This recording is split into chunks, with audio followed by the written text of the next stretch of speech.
1 Samuel, capítulo 4, nós vamos ler o versículo 21 e o 22, que diz assim: Mas chamou o menino e acabou, dizendo: Foi-se a glória de Israel. Isto ela disse porque a arca de Deus fora tomada e por causa de seu sogro e de seu marido. E falou mais: Foi-se a glória de Israel, pois foi tomada a arca de Deus. Viram as folhinhas aí? Vai lá para o capítulo 7 de 1 Samuel, no versículo 12. Esses 3 versículos serão os versículos base da ministração. 1 Samuel capítulo 4, versículo 21 e 22, e 1 Samuel capítulo 7, no versículo 12, que diz assim: Tomou então Samuel uma pedra e a pôs entre Mispa e Sem, e lhe chamou Ebenezer, e disse: Até aqui nos ajudou o Senhor. Amém? Então são 2 coisas, Icabô e Ebenezer. Eu vou fazer uma pergunta, e embora eu sei a resposta da maioria, mas eu gostaria que você me respondesse essa pergunta: o que é que você quer para a sua vida? Icabô ou Ebenezer? Icabô significa foi-se a glória de Deus. Ebenezer significa até aqui nos ajudou o Senhor. O que é que você quer para a sua vida? Então, alguns querem Ebenezer, né?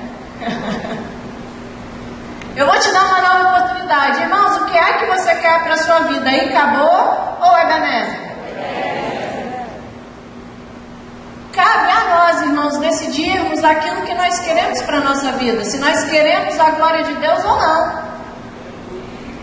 Amém? Deus, Ele já fez tudo o que Ele precisava fazer para que a glória se estabelecesse na nossa vida. Agora, nós é que precisamos fazer alguma coisa para que nós possamos ter ou não essa glória. Amém? E dentro disso eu quero mostrar as causas e as consequências de não ter a glória de Deus e de ter a glória de Deus sobre a nossa vida. Por isso que eu falei, jogue suas pedras no chão. No final, você vem questionar alguma coisa que você queira questionar. Porque, obviamente, nós vamos começar sem a glória. Amém? Aleluia. Irmão, só que antes disso eu gostaria de orar com você. Você pode curvar a sua cabeça, vamos orar. Pai, nós te rendemos graças, Senhor, por este dia. Obrigada, Pai, porque a Tua palavra nos garante que se nós deitamos ou nos levantamos, Deus, é porque o Senhor tem nos sustentado, o Senhor tem nos ajudado.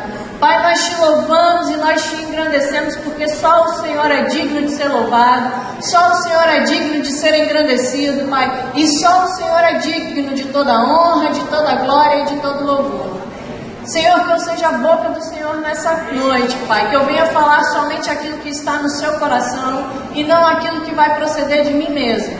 E, Pai, que essas palavras estejam carregadas de amor e que o coração dos meus irmãos seja um solo fértil, onde a semente da Tua palavra vai morrer e vai frutificar, Senhor. Que eles não venham sair daqui da mesma forma como eles entraram, mas que eles venham ser transformados e impactados pela Tua palavra. Em nome de Jesus. Amém, irmãos?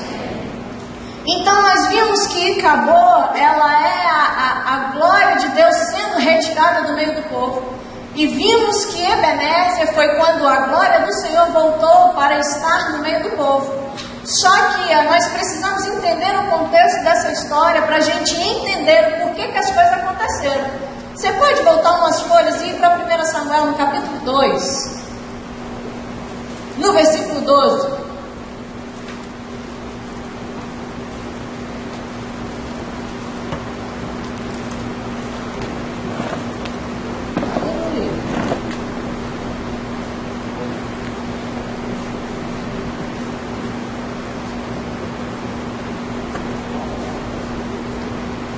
Samuel capítulo 2, no versículo 12 diz assim: Eram, porém, os filhos de Eli, filhos de Belial, e não se importavam com o Senhor, pois o costume daqueles sacerdotes com o povo era que, oferecendo a alguém sacrifício, vinha o moço do sacerdote, estando-se cozendo a carne com um garfo de 3 dentes na mão. Por enquanto eu vou ler só até aqui. Irmãos, aqui fala que ele tinha alguns filhos, eram 2, que eram sacerdotes na casa do Senhor. Eles eram sacerdotes, eles eram alguém a quem o povo levava as ofertas para se fazer sacrifício para ter algo do Senhor, porque na antiga aliança era assim que se procedia. Só que ele vem falando no versículo 12 que os filhos de Eli eram filhos de Belial. Eu não sei se você sabe, mas Belial, irmãos, é um dos nomes que é dado ao diabo. Amém? E ele significa indigno, perverso, mau caráter, maldoso. É uma pessoa, quando se fala que é filho de Belial, ela tem uma dessas características. Talvez todas, talvez só algumas. Mas elas têm por natureza essa característica. Ser perverso, ser mau caráter. E o que eu acho interessante é que não era qualquer pessoa que estava tendo essas atribuições a respeito dele. Eram pessoas que eram sacerdotes, serviam a Deus. Aleluia. Foram levantadas para estar no templo, recebendo ofertas do povo para oferecer sacrifícios a Deus. Não era uma pessoa qualquer. Às vezes parece que quando a gente começa a ler, se a gente não se contextualizar, parece que ele está falando de uma pessoa qualquer, né? Talvez uma pessoa que estava no mundo. Mas não, ele estava falando de um filho de Deus. Ele vem falando que os filhos de Eli são filhos de Belial, e eles não se importavam com o Senhor. Dentro disso, eu quero mostrar para vocês que existem alguns pontos, algumas coisas que nos fazem perder a glória do Senhor.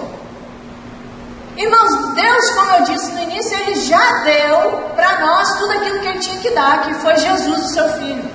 Deus já fez toda a obra que Ele tinha que fazer, que foi em Jesus, seu Filho. Não existe nada, absolutamente nada que Deus possa fazer hoje para consumar alguma coisa. Tudo que Ele tinha que fazer, Ele já fez. Agora cabe a nós mantermos o que Ele já fez na nossa vida. Cabe a nós mantermos a glória que Ele já derramou sobre nós. Só que nós estamos falando ainda de acabou, que é a glória de Deus se foi. E tem uma coisa que eu acho primordial para a gente ver na vida de uma pessoa que não existe glória nenhuma. E essa coisa é a falta de conhecimento. Irmãos, a falta de conhecimento é uma miséria na vida do cristão. A falta de conhecimento é a única coisa que pode destruir a igreja. Não tem nada, irmãos, não tem política, não tem perseguição, não tem fome, não tem miséria, não tem nada que destrói a igreja do Senhor. Somente a falta de conhecimento. Você sabe muito bem, você conhece a Bíblia, lá em Oséias, no capítulo 4, no versículo 6, ele diz: olha, o meu povo perece porque lhe falta o conhecimento. O meu povo perece porque lhe falta o conhecimento. Irmãos, coisa ruim é a gente não conhecer a pessoa que anda com a gente. Por algum acaso, se você passar na rua, você vê uma pessoa, aquela pessoa começar a te seguir, você não conhece, você não sabe quem é, você vai querer aquela pessoa atrás de você? Óbvio que não. Mas infelizmente tem muitos cristãos dentro da igreja que estão andando com Deus e não sabem nem quem Deus é. Aleluia. Antes de eu continuar, irmãos, deixa eu te falar uma coisa. Lá em Efésios, no capítulo 4, no versículo 11, Deus instituiu dons à igreja. E dentro desses dons estão o dom do profeta e do mestre, com vista ao aperfeiçoamento dos santos. Esses dois dons, irmãos, a unção desses dois dons está fluindo sobre a minha vida. E se você conhece bem o profeta e o mestre, você sabe que ele não tem muita boca de veludo. Amém? Talvez eu vou falar coisa aqui que pode parecer um pouco dura. Mas, irmãos, na verdade, são coisas que só vão te trazer para mais perto de Deus. Então, irmãos, a falta de conhecimento de quem o seu pai é vai te levar à destruição. Você não conhecer aquele que você está servindo, irmãos, vai te levar à destruição. Não venha me dizer dizer, irmãos, que você conhece a Deus se você só abre a sua Bíblia no culto no domingo para ler dentro da igreja, porque isso não é conhecer a Deus. Você não conhece nenhuma pessoa na sua vida convivendo com ela apenas 2, 3 horas durante um dia só da semana. Isso não é conhecer, irmãos, isso é ouvir falar de alguém. Conhecer é muito diferente disso. Aleluia. Irmãos, tem pessoas atribuindo o caráter do diabo a Deus e atribuindo o caráter de Deus ao diabo porque não conhece a Deus. Às vezes as pessoas falam, não, porque Deus matou, porque Deus é aquilo, sendo que a Bíblia diz que quem veio para matar, roubar e destruir foi o diabo, não foi Deus não. Aleluia. O que nós precisamos, irmãos, é abrir as nossas Bíblias todos os dias e conhecer o Deus a quem nós servimos. Deus não está se escondendo de nós, não, irmãos. Deus não está querendo brincar com a gente de, eu não vou me manifestar a Ele. Não, Deus está pronto e ansioso, entenda a palavra, para se manifestar a você. Só que o que Ele precisa é que você primeiro se achegue a Ele, para depois Ele se achegar a você. Amém, irmãos? Então a falta de conhecimento, ele fala aqui no versículo 12 que os filhos de Eli não se importavam com o Senhor, não se importavam em conhecer ao Senhor. E a falta de conhecimento vem para destruir tudo isso. Uma outra coisa que a gente pode tirar aqui do versículo 12 é o sentimento perverso que existia neles. Lá em Romanos, no capítulo 1, no versículo 28, você vai ver que por haverem desprezado o conhecimento de Deus, o próprio Deus os entregou a uma disposição mental reprovável. E porque eles foram entregues a uma condição mental reprovável, eles praticam coisas inconvenientes perante o Senhor. Amém, gente? E uma outra coisa que a falta de conhecimento produz, irmãos, são as heresias. Aleluia. Irmãos, diferente do que muitos pensam, as heresias, elas não são formadas entre o povo da igreja. Me entenda. No meio de vocês não vai ser formada heresia. Normalmente, irmãos, as maiores heresias, elas são formadas no púlpito. Normalmente é quem está ministrando que forma a heresia, mas o povo, por não conhecer a palavra, leva aquilo e a sua vida padece por conta disso. Eu sei que eu estou trazendo uma responsabilidade para cima de mim, porque eu estou com o microfone agora e eu estou ministrando para vocês. Mas é o que a Bíblia diz, irmãos. Lá em Mateus, no capítulo 2, no versículo 29, ele diz isso. Vou ler para você.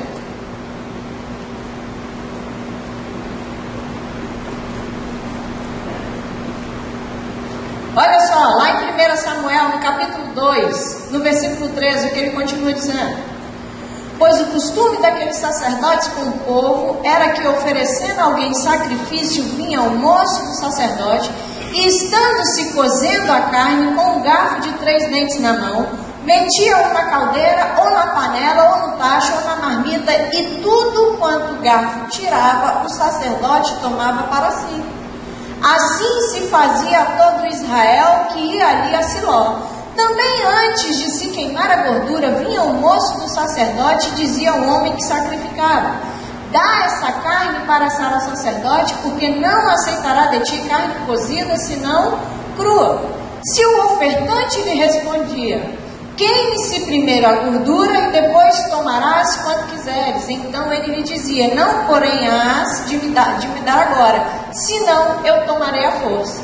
Era, pois, muito grande o pecado destes moços perante o Senhor, porquanto eles desprezavam a oferta do Senhor.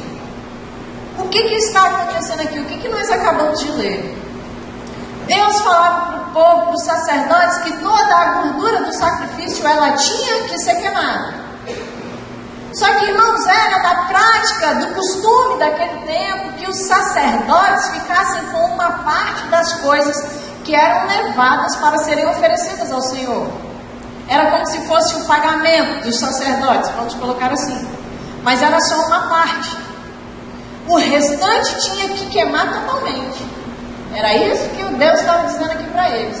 Só que os filhos de Eli, eles simplesmente pegavam um garfo e metiam em todos, na panela, na marmita, na caldeira, como nós acabamos de ler, e eles tomavam para si aquela oferta que era para Deus.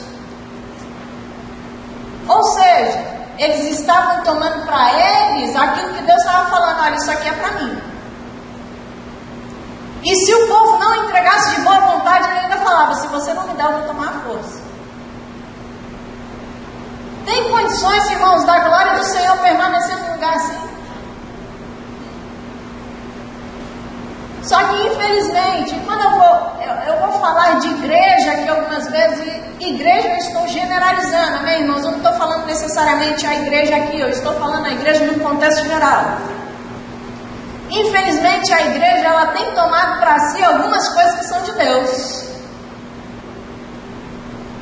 Quer ver uma delas? Está lá em Mateus, no capítulo 6, no versículo 33. Deus diz: buscar em primeiro lugar o reino de Deus e a sua justiça. E infelizmente tem muitas pessoas dentro da igreja colocando Deus em último lugar, quando na verdade ele está falando: olha, eu tenho que ser o primeiro, eu tenho que estar em primazia. Irmãos, deixa eu te dizer uma coisa: se Deus não ocupar o primeiro lugar na sua vida, Ele não vai ocupar lugar nenhum. Aleluia. Se Deus não ocupar o primeiro lugar na nossa vida, irmãos, Ele não vai ocupar lugar nenhum. Será, irmãos, que nós estamos mesmo colocando Deus em primazia? Será que nós estamos mesmo colocando Deus em primeiro lugar? Ou será que muitas vezes os nossos filhos estão ocupando o lugar de Deus? Ou será que o nosso trabalho está ocupando o lugar de Deus? Ou será que o nosso marido ou a nossa esposa está ocupando o lugar de Deus? Ou seja lá o que for que você esteja vivendo, que está em primeiro lugar na sua vida. Irmãos, essas coisas fazem a glória se retirar de nós. Aleluia. Uma outra coisa que eu vejo que Deus colocou falando que, olha, isso aqui é para mim, a igreja tem tomado para si, são os dízimos e as ofertas, por exemplo. Malaquias 3,8 diz isso. Malaquias 3,8 vem falando: roubará o homem a Deus? Todavia vós me roubais e dizeis: em que te roubamos? Nos dízimos e nas ofertas. Não sou eu dizendo, irmãos, é a Bíblia. Se o que eu estou falando, irmãos, não se aplica na sua vida, coloca na prateleira e aceita como uma vacina, para que a glória de Deus não se retire da sua vida. Aleluia. Uma outra coisa que a igreja tem tomado muito para si, que é de Deus, é a glória. Quantos irmãos estão fazendo as coisas, estão batendo no peito falando: fui eu que fiz, sendo que na verdade, se Deus não tivesse pegado junto, não tinha feito nada. Eu sei que eu não estou falando coisa aqui que você não ouviu falar. Isso eu não estou dizendo que tenha acontecido aqui, eu estou dizendo que tenha acontecido na igreja, de uma forma geral. Todas as igrejas, irmão, no mundo é o corpo de Cristo. Pessoas tomando a glória para si: eu fiz, eu faço, eu aconteço. Mas se o Espírito Santo sair, aleluia. Amém, irmãos? Olha só, abre sua Bíblia lá em 2 Coríntios. Deixa eu ler um texto com vocês. 2 Coríntios, no capítulo 10, no versículo 17.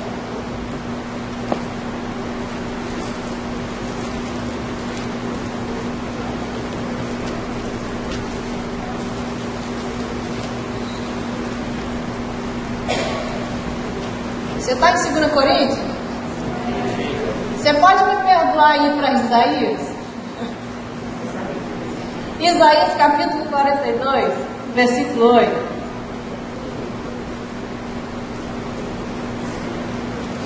Eu vou seguir uma outra direção. Isaías capítulo 42, no versículo 8, diz assim: eu sou o Senhor, este é o meu nome, a minha glória, pois não darei a ninguém, nem a minha honra às imagens de escultura. Como a Bíblia diz, irmãos, quer bebais, quer comais, quer fazeis qualquer coisa, fazei para a glória de Deus.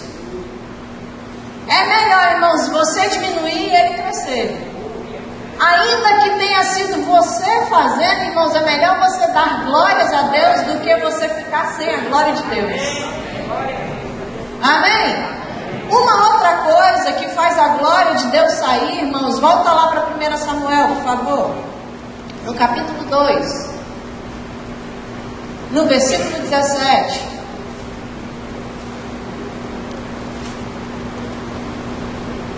Aleluia. 1 Samuel, no capítulo 2, no versículo 17. Diz assim: era, pois, muito grande o pecado destes moços perante o Senhor, porquanto eles desprezavam a oferta do Senhor. Pula para o versículo 24. Não, filhos meus, porque não é boa fama esta que ouço, estáis fazendo transgredir o povo do Senhor. Irmãos, uma outra coisa muito perigosa que faz a glória de Deus se retirar da nossa vida é nós fazermos as pessoas pecarem por conta das nossas atitudes.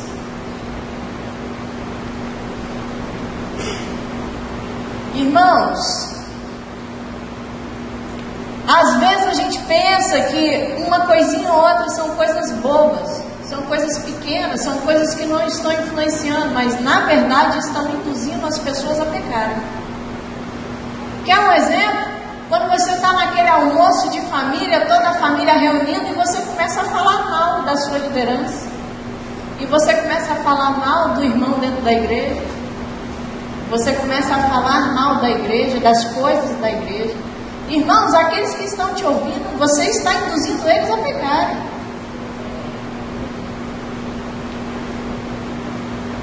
Aleluia.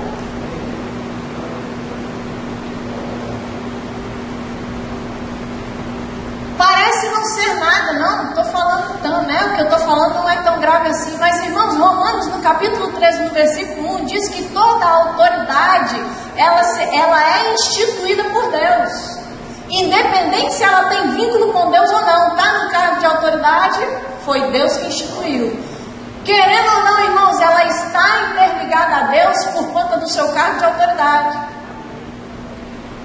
E quantas vezes nós não abrimos a boca na nossa casa quando estamos em família, reunidos em família, para falar mal do nosso governo? São autoridades, irmãos, estão instituídas por Deus.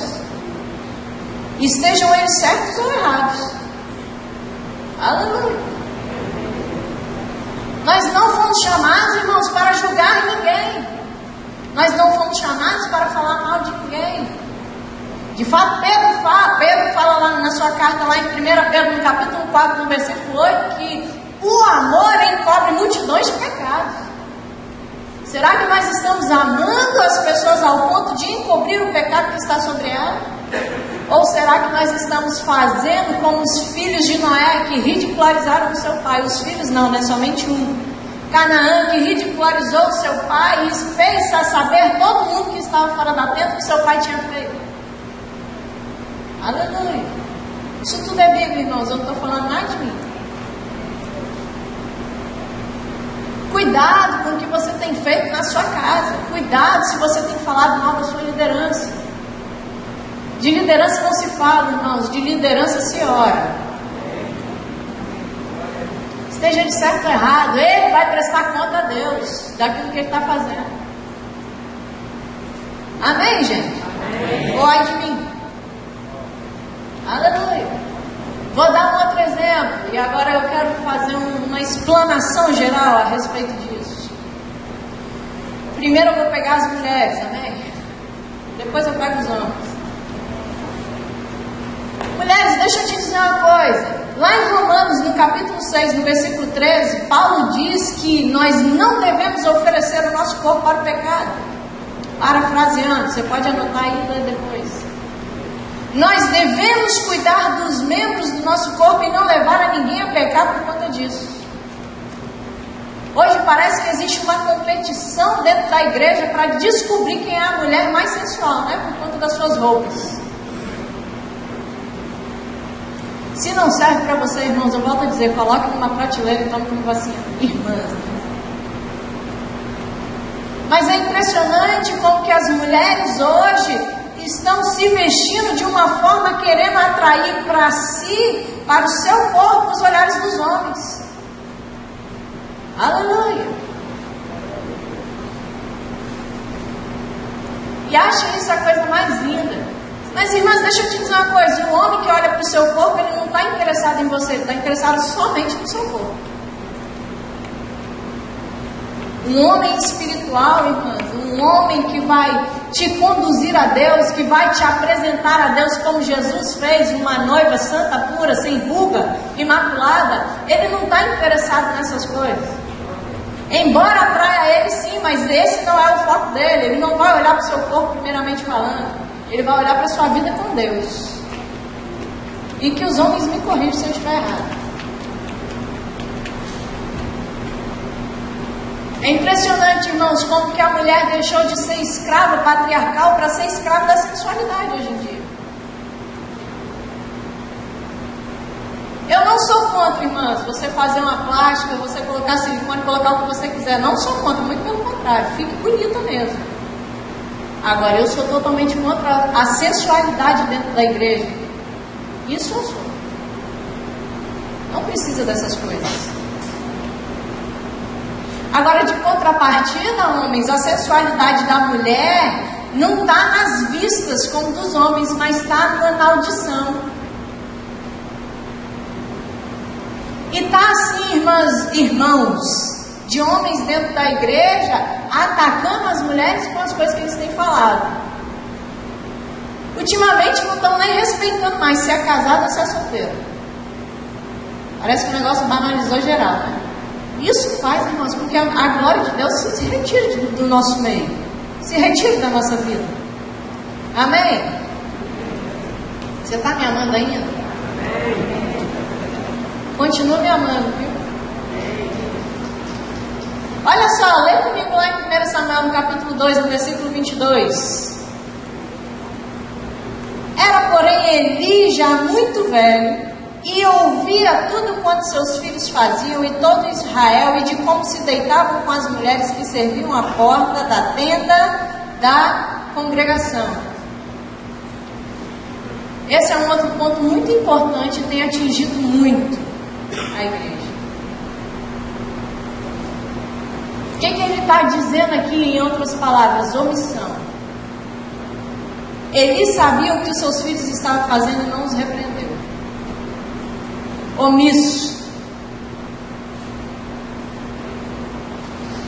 Quantos pais hoje veem os seus filhos fazendo coisas erradas e passam a mão na cabeça? Porque não querem confrontar os seus filhos. Não querem, de certa forma, afastar os seus filhos. Perder o afeto, perder o carinho. Irmãos, é impressionante como a violência no nosso meio, nos nossos dias hoje, aumentou tanto. Por quê? Porque pais estão omissos aos erros dos filhos. A criação que se tinha antigamente era totalmente diferente do que se tem hoje. Por isso que o mundo é tão diferente. Filho, seu filho não vai deixar de te amar se você corrigir. Muito pelo contrário, ele vai te amar mais ainda. Não deixe de corrigir os seus filhos. Não deixe o seu filho fazer tudo o que ele quer. Coloque limites. E aí você vai ter um filho servindo a Deus mesmo quando ele chegar na sua maturidade. Agora, se você deixa o seu filho desregrado, se você deixa o seu filho viver de qualquer jeito, certamente quando ele crescer, ele vai se afastar dos caminhos do Senhor. Amém, gente? Amém. Aleluia. Olha só o versículo 25. Pecando o homem contra o próximo, Deus lhe será o árbitro. Pecando, porém, contra o Senhor, quem intercederá por ele? Entretanto, não ouviram a voz de seu pai, porque o Senhor os queria matar. Versículo 29. Por que pisais aos pés os meus sacrifícios e as minhas ofertas de manjares que ordenei, se me fizessem na minha morada? E tu, porque honras a teus filhos mais do que a mim, para tu e ele vos engordardes das melhores de todas as ofertas do meu povo de Israel. Sabe o que está acontecendo aqui, irmãos? Deus está repreendendo Eli por conta da atitude dos seus filhos, e Eli mantém o seu coração duro perante o Senhor. Dureza de coração. Isso tem acontecido muito dentro da igreja. As pessoas fazendo coisas erradas, os ministros aqui falando, olha, não faz isso, acerta a sua vida, larga essa vida ruim, começa a desviar o seu caminho para as coisas de Deus, para as coisas certas, larga esse relacionamento extraconjugal. Adolescentes, não tenham relações sexuais fora do casamento, porque isso é pecado. E você endurece o coração e não quer ouvir aquilo que Deus está trazendo para você. Sabe o que é que acontece? A glória sai. Irmãos, eu estou falando coisas aqui que você nunca ouviu. Eu estou falando coisas aqui que você nunca viu. Eu estou exagerando, eu estou aumentando. Isso tem se feito presente em nosso meio, e depois nós nos perguntamos por que as coisas de Deus não acontecem na minha vida. Aleluia. É porque muitas vezes, irmãos, nós não estamos dando valor à glória de Deus na nossa vida. Amém? E olha só, eu quero te mostrar para a gente implicar para o Ebenezer, né? Que já tem gente me olhando meio assustada. Deixa eu te mostrar as consequências de não ter a glória de Deus na sua vida. Olha o versículo 30 de 1 Samuel, o que diz? Portanto, diz o Senhor, Deus de Israel, na verdade, dissera eu que a tua casa e a casa de teu pai andariam diante de mim perpetuamente. Porém, agora diz o Senhor, longe de mim tal coisa, porque os que me honram eu honrarei, porém os que me desprezam eu desprezarei. Irmãos, sem a glória de Deus, há um desprezo da parte de Deus para com a pessoa. Versículo 31. Eis que vem dias em que cortarei o teu braço e o braço da casa de teu pai, para que não haja mais velho nenhum em tua casa. O que ele está dizendo? Eu vou tirar de você a autoridade espiritual que você tem. Irmãos, não se engane. Todo cristão tem uma autoridade espiritual. Contra quem? Contra o diabo e as suas hostes. Todo cristão, irmão, você tem, embora você não possa não ter o conhecimento da autoridade que você tem, mas você tem uma autoridade sobre o diabo. E o que Deus está falando aqui no versículo 31? Que quando a glória dele sai, a autoridade também sai. Versículo 32.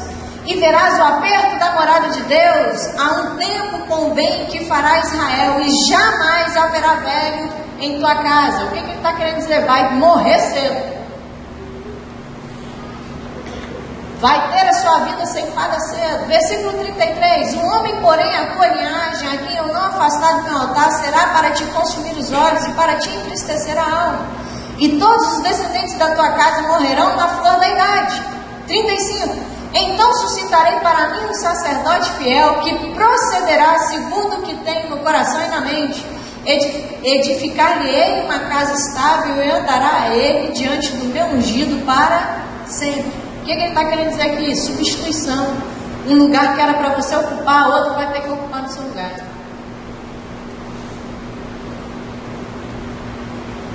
Isso nos faz pensar se nós queremos mesmo, né? A glória retirada, se nós não queremos sacrificar algo a Deus. Olha só, viram as folhinhas aí, vai para o capítulo 4, no versículo 11.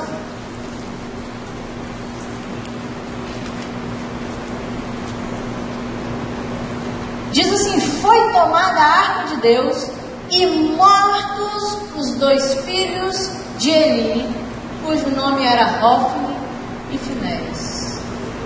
Quando a glória de Deus sai, irmãos, vai existir morte espiritual, mas vai existir também morte física. Muitas vezes não entendemos por que as pessoas estão morrendo tão cedo. Mas é isso aqui que tem acontecido. Pessoas negligenciando a unção, negligenciando a glória de Deus, perdendo as suas vidas. E para a gente sair disso, irmãos, para a gente entrar finalmente em Ebenezer, eu quero fazer uma observação aqui a respeito da glória de Deus. Irmãos, a glória de Deus, ela nunca vai sair da sua vida se você não quiser.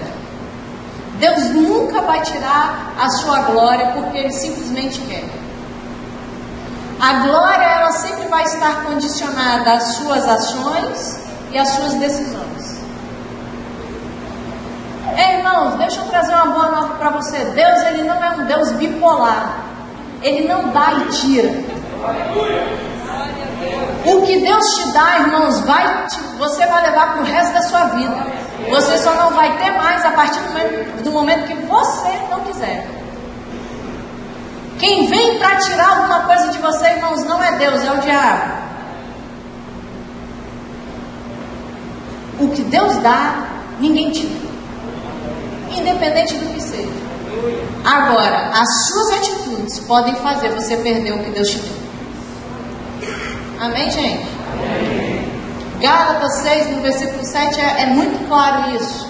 Ele fala que aquilo que o homem plantar, ele vai colher. Se você planta obediência, se você planta uma vida íntegra, uma vida reta diante de Deus, você vai colher a glória de Deus. Agora, irmão, se você planta uma vida de qualquer jeito, se você planta uma vida onde você não está interessado em agradar a Deus, aí você vai perder a glória. Amém? Amém. Vocês estão prontos por Ebenezer? Amém.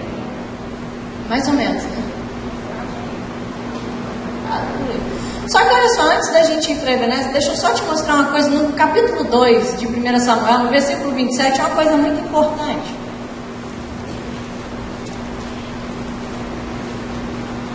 1 Samuel capítulo 2, no versículo 27, diz assim: veio um homem de Deus a Eli e lhe disse: assim diz o Senhor, não me manifestei na verdade à casa de teu pai, estando os israelitas ainda no Egito, na casa de Faraó? O que ele está querendo dizer aqui, irmãos? Que Deus, ele sempre vai dar um aviso antes dele retirar a glória dele. Deus sempre vai levantar alguém para falar com você: olha, cuidado, a glória está a ponto de sair.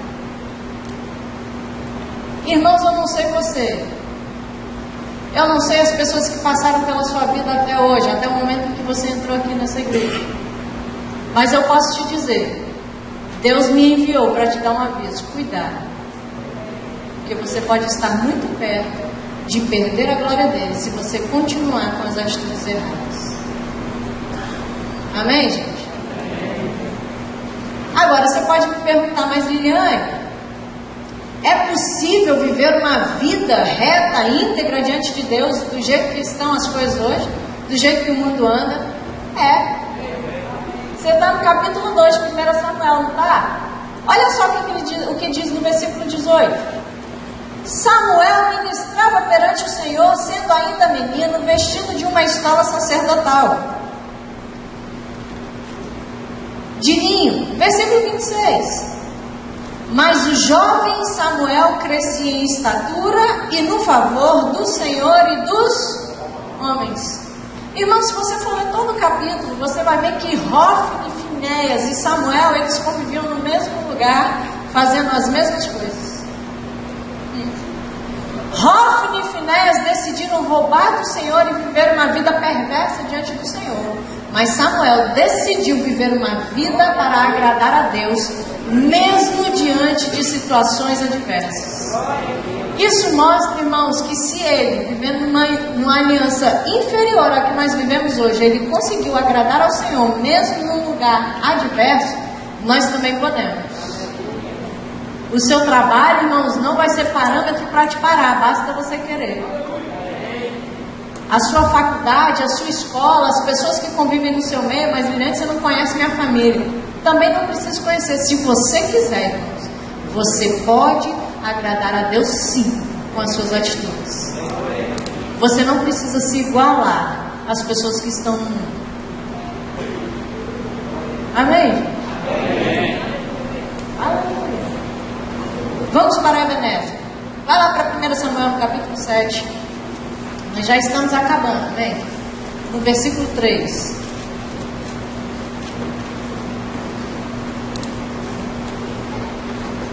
Diz assim: falou Samuel a toda a casa de Israel, dizendo: se é de todo o vosso coração que voltais ao Senhor, tirai dentre vós os deuses estranhos, os astarotes, e preparai o coração ao Senhor, e servi a Ele somente, e Ele vos livrará das mãos dos filisteus. Irmãos, os filisteus eram um povo que era declarado inimigo de Israel, inimigo dos judeus, inimigo do povo de Deus. E Deus vem falando: olha, se você se converter de todo o seu coração e se consagrar a Deus, servir somente a Ele, Deus vai tirar do seu meio os seus inimigos.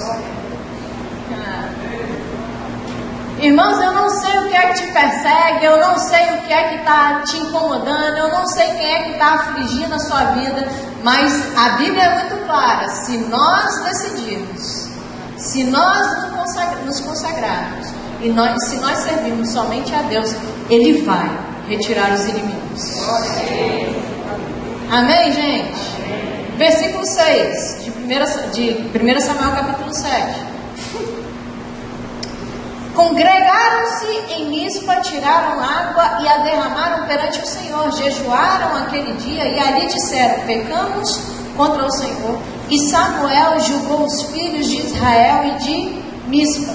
Primeiro nós vimos que a confissão do pecado, ela precisa acontecer para haver a conversão ao Evangelho. Irmãos, conversão não é convencimento. Tem muitos dentro da igreja que estão convencidos pelo Evangelho, não convertidos ao Evangelho. Tem muitos dentro da igreja que acham legal essa história de ser crente. Não, vou ser crente que esse negócio é legal, tá dando ibope. Todo mundo afinal fala que é crente. Aleluia. Só que precisa haver uma conversão total, irmãos. E só há uma conversão total quando se há uma confissão total dos pecados. Confissão a quem, irmãos? A Deus. Ninguém precisa ficar sabendo das suas mazelas, não. Só Deus sabendo já é o suficiente. Agora, você precisa sim confessar os seus pecados a Deus. Amém, gente? Amém. Olha só o versículo 8. Diz assim: então disseram os filhos de Israel a Samuel: não cesses de clamar ao Senhor nosso Deus por nós, para que nos livre das mãos dos filisteus. Tomou, pois, Samuel um cordeiro que ainda mamava e o sacrificou em holocausto ao Senhor. Clamou Samuel ao Senhor por Israel e o Senhor lhe respondeu. Irmãos, quer ter a sua oração respondida? Quer ouvir algo da parte de Deus? Tenha uma vida de sacrifício perante Deus. Irmãos, o Evangelho não é esse oba-oba que o mundo está pintando hoje, não. O Evangelho é algo para ser levado a sério, irmão. Deus não entregou o seu único filho para morrer no nosso lugar, para a gente viver uma vida de qualquer jeito. Deus não entregou tudo que Ele tinha, irmãos, abrindo mão da Trindade. Eu não sei se você já parou para pensar nisso, mas quando Jesus estava na terra não existia Trindade. O Filho não estava lá. Aleluia! Deus não abriu mão disso tudo, irmãos, de tudo que Ele tinha, tudo que era mais precioso para Ele, para nós vivermos uma vida de qualquer jeito, para vivermos uma vida desregrada, para vivermos uma vida despreocupada em relação a Deus. E entenda o sentido de preocupação que eu estou falando. Irmãos, uma vida dentro do Evangelho é uma vida que exige sim sacrifício, uma vida que exige sim renúncias. Para, irmãos, de deixar as pessoas ou as circunstâncias mancharem a sua santidade. A Bíblia é muito clara: sem santidade ninguém vai ver a Deus.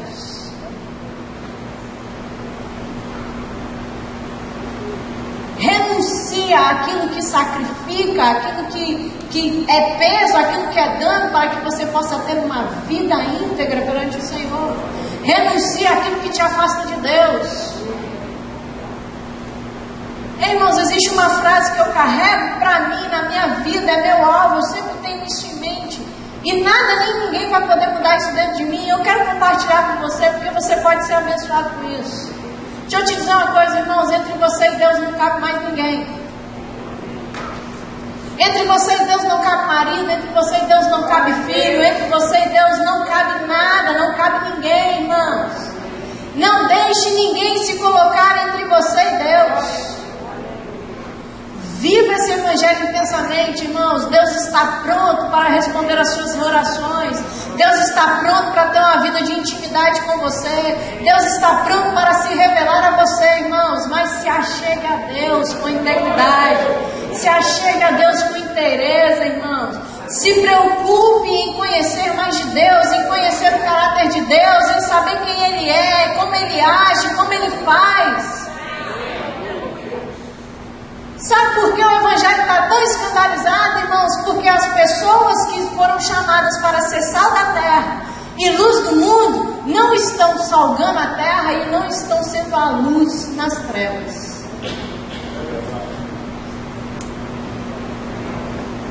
A Bíblia diz, irmãos, que Jesus veio dizendo que nós seremos conhecidos como discípulos dele quando nós amarmos uns aos outros.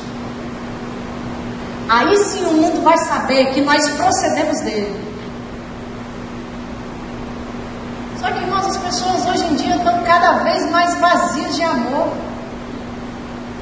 Por conta de Deus? Não, porque Deus já derramou o amor nos nossos corações. O negócio é que nós não queremos amar do jeito que Deus ama. Nós não queremos sofrer por amor. Não é assim que muitas vezes a gente fala? Só que, irmãos, deixa eu te dizer uma coisa. O amor do tipo de Deus é um amor sofredor.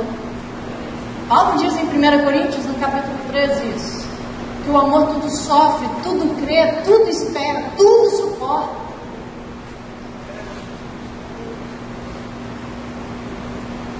Mas, infelizmente, não estamos salgando o mundo. Por quê? Porque estamos nos igualando às pessoas do mundo. Com palavra torpe, com atitude errada. Não existe, não está existindo diferença. São poucos que querem, são poucos que estão dispostos a sacrificar as vontades da sua carne para adorar a Deus. Amém, gente? Amém. Olha só o versículo 10. Enquanto Samuel oferecia o holocausto, os filisteus chegaram à peleja contra Israel. Mas trovejou o Senhor aquele dia com grande estampido sobre os filisteus e os aterrou, de tal modo que foram derrotados diante dos filhos de Israel.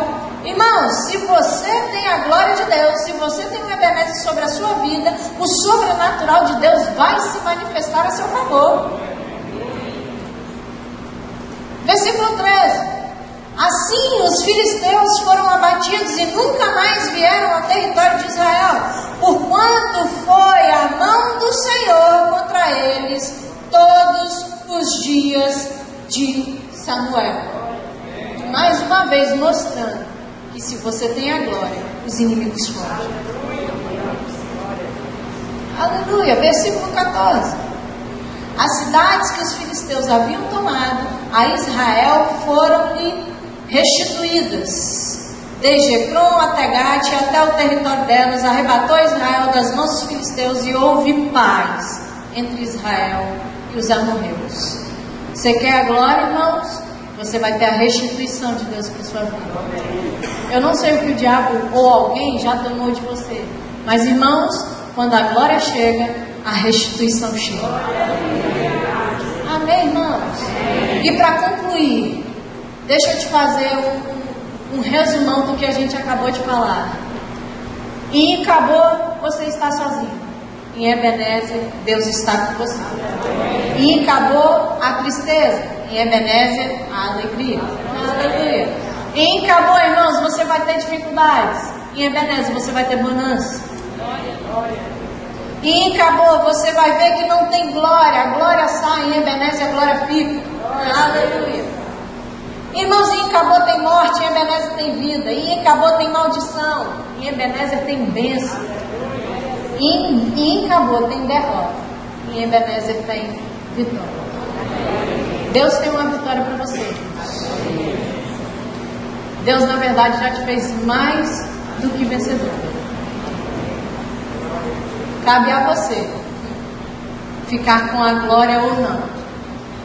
Cabe a você determinar se as suas atitudes vão glorificar a Deus ou não. Amém, irmão?